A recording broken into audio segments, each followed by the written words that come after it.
I didn't realize I was being financially abused until I was standing in the grocery aisle, quietly putting back milk because my card kept getting declined. It wasn't some big dramatic moment. It was just embarrassing and weirdly familiar. I'd gotten used to that sinking feeling in my stomach. On paper, my life looked normal. I worked full-time as a server at a family diner. My husband, Mark, did construction. We rented a small house in a quiet neighborhood. At first, I blamed myself. I told myself I just wasn't good with money. That's what Mark always said anyway. "Babe, you just don't understand how bills work," he'd laugh, taking my paycheck from my hand. "So we don't bounce anything." He called it managing the finances. I called it being responsible. It felt normal. That's what husbands do, right? Things started small. If I bought a coffee on the way to work, he'd see it on the bank app and make a joke.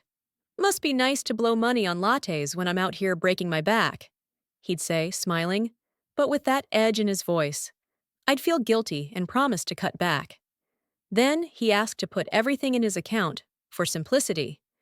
"It'll just be easier if everything comes out of one place," he said. "I'll cover the bills. You won't have to stress." I actually felt relieved.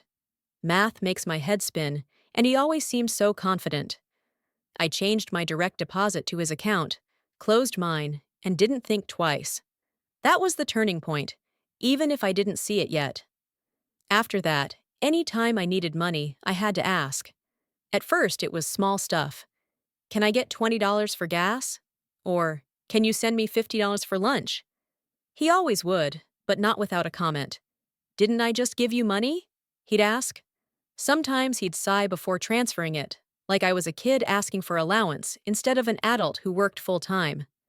If I wanted to buy something for myself, drugstore makeup, a new pair of jeans, he'd ask a million questions. "Don't you already have jeans? What's wrong with the ones you have?"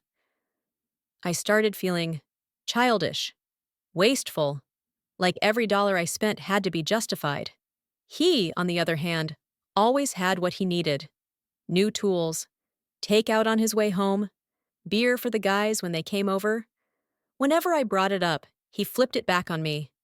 "I'm paying rent, the truck, the utilities," he'd say.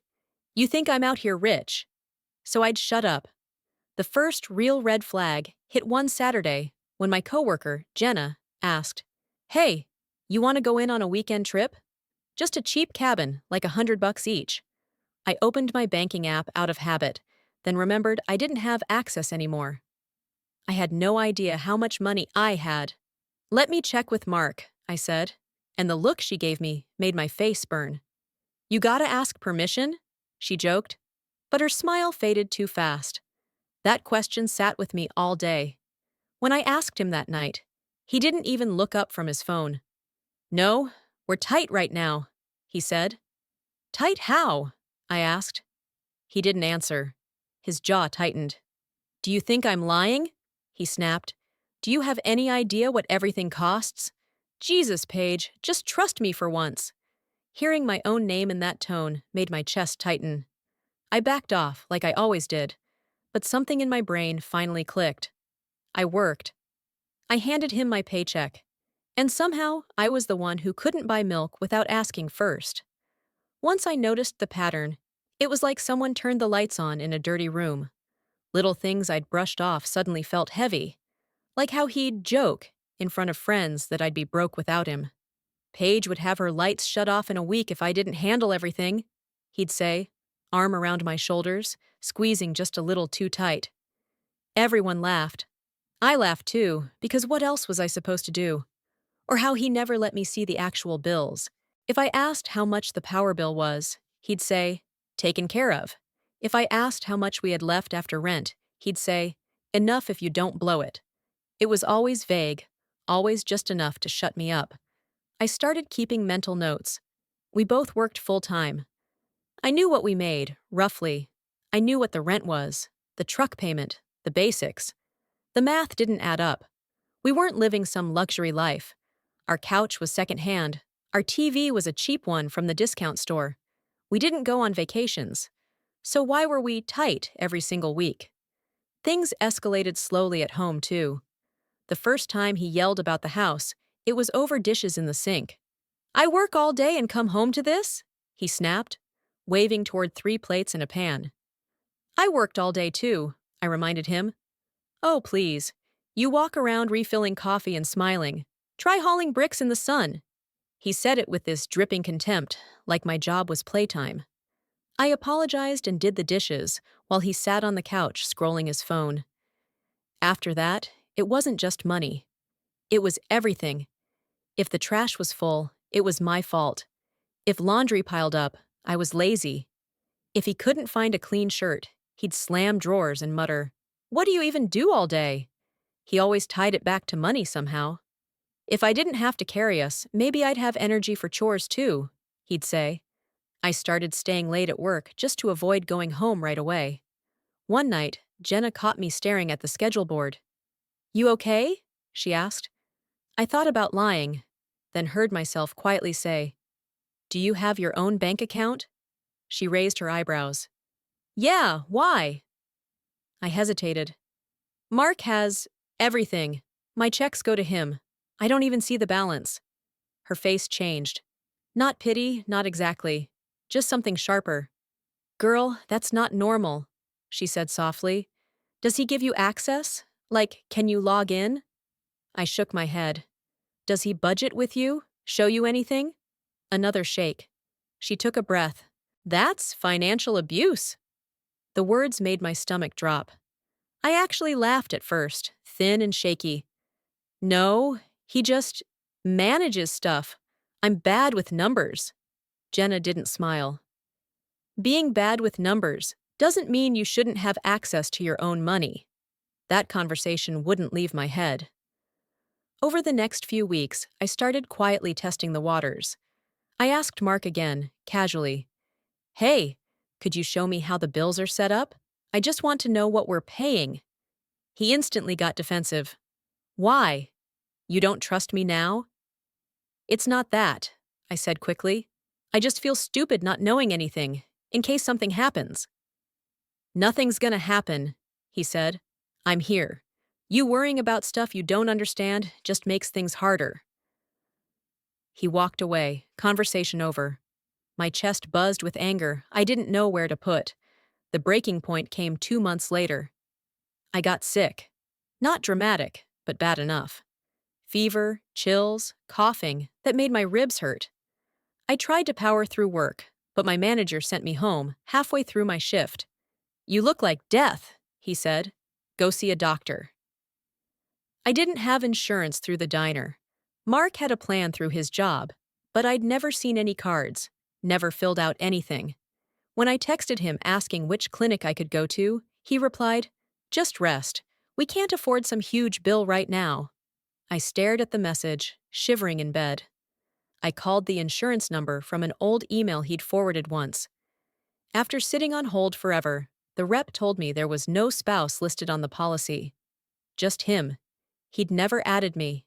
I hung up and just lay there, sweating and shaking, listening to my own heartbeat in my ears. I worked. I paid into this life. And I couldn't even go to a doctor. That night, he came home, dropped his boots by the door, and cracked a beer while I sat at the table with a blanket around my shoulders. "Why am I not on your insurance?" I asked, voice hoarse. He didn't look at me. "Too expensive. You're healthy. It's a waste." "You never asked me." He shrugged. "I'm the one dealing with HR. It's my call." I swallowed hard. "It's my life." He rolled his eyes. "Here we go. You get on TikTok for 5 minutes, and suddenly everything's abuse."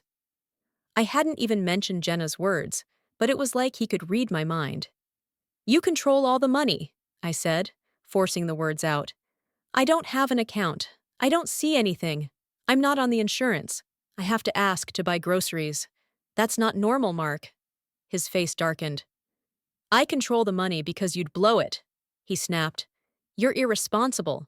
You've always been irresponsible. I'm the reason we're not homeless right now. You should be grateful, not accusing me of whatever crap your friends are filling your head with." He stood over me, voice getting louder. "You want to handle the bills? You want to see how stressed I am every month? Fine. But when something gets shut off, That's on you." My hands were shaking, but not from the fever anymore. I looked up at him and for the first time felt something shift inside me. Not fear, not guilt, clarity. I realized I was never going to earn basic respect from him. I realized he needed me confused and dependent. And I realized, sitting there wrapped in a blanket at my own kitchen table, that I was absolutely done living like a child in my own life. I didn't say anything dramatic. I just thought, very clearly, this ends. Quietly. On my terms. I didn't leave right away. People imagine these situations explode overnight, but it's more like untangling a knot. Slow, quiet, careful. The first thing I needed was information. So I started gathering it in small, unnoticeable ways.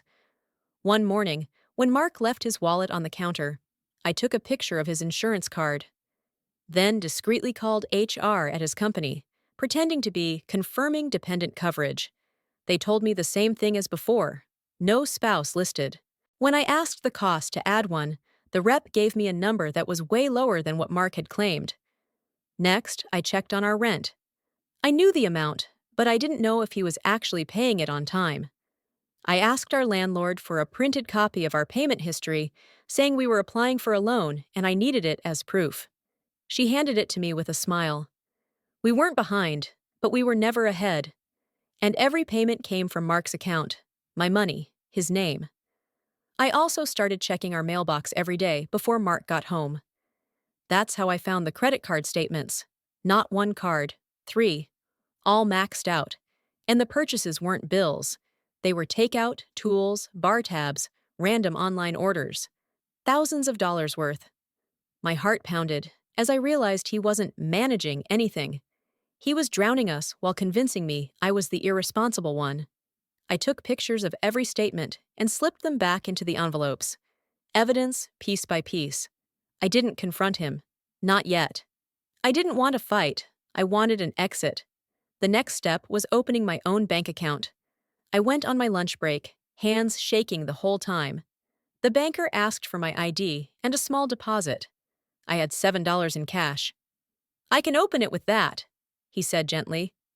It felt pathetic, but it was something.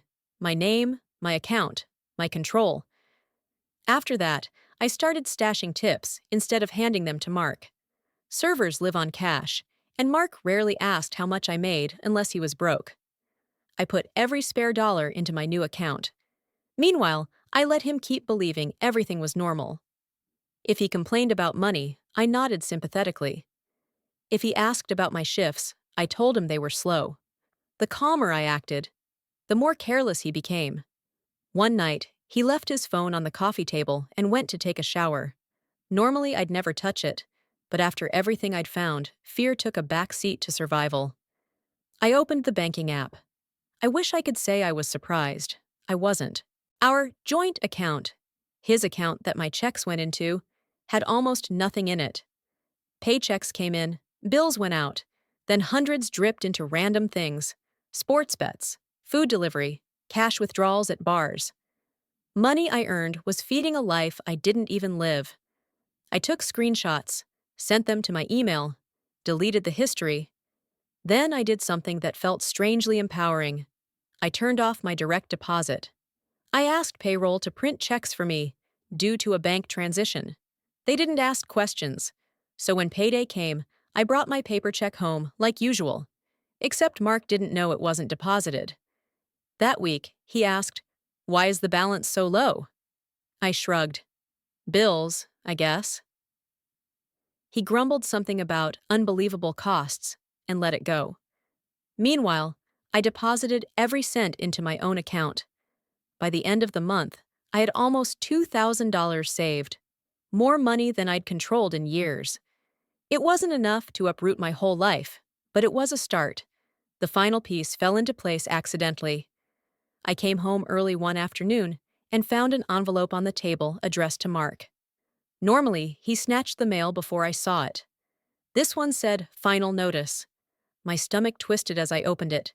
It was for a loan I didn't know existed. He was thousands behind.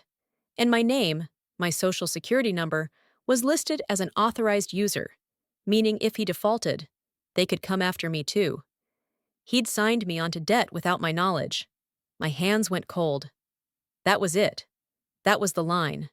I scanned the letter, filed it with the rest of the documents I'd been collecting, then did something I never thought I'd do. I called my mom. We weren't close. She lived in another state. But when she heard my voice crack, she didn't hesitate.